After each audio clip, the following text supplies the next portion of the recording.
If you're asking yourself, why should I start a diet? Well, physical health, mental health, and overall saving time. Diet is basically a plan you're going to be following daily, where you're going to be tracking the amount of calories you're intaking every day and the macronutrients. So if you're bulking, you'll put yourself in a surplus, and if you're going to be cutting, you'll put yourself in a calorie deficit. A diet plan is similar to a training plan. It needs to be set out and followed daily to see progress and results.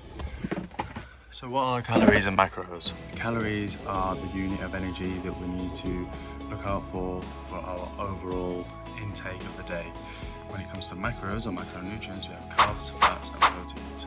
Protein is the most important as it's going to help us rebuild the muscle tissue. Then we have carbs, which are going to be the energy that we need for our workouts. And then we have fats, which are very important also because they're going to give us overall cognitive function of the body.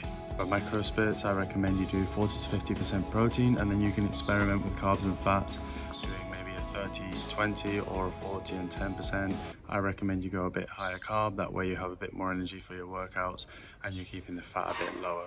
So now we have a basic understanding of how our diet works. We're going to create our own. What I use is MyFitnessPal. I use it all the time when I want to make a new diet, and it's super easy to use. All we've got to do is go straight in, go to the food log, and you want to write down the foods you're going to be eating for that meal.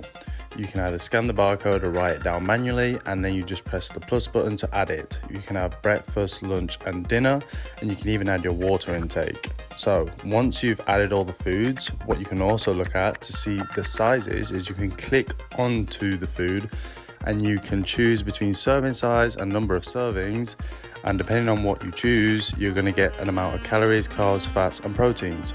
You can see at the top, it's going to give us the calories we have for that day. But once you finish that, you want to click on it and it's going to show you the nutrients and the macros for that day.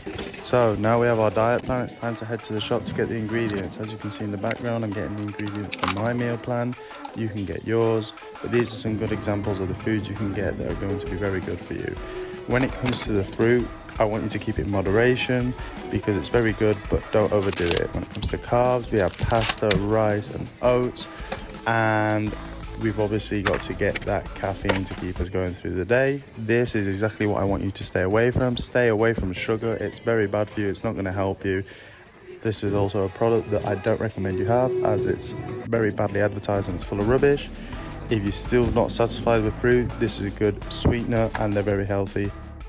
So we've reached the final step, which is cooking the meal. In the background, you're going to see a video of me cooking my meal. The only thing I'm going to say to look out for is when you are cooking, be careful with the oil use if you are cutting. I'm bulking, so I'm not that bothered. And when it comes to spices, you can use any one that you like, as the calories aren't going to be very noticeable. And yeah, it's going to take you a few extra minutes every day to cook these meals, but they're going to make a big difference in the long run and you're going to feel much better. It takes 5 minutes, nice meal, and thanks for watching.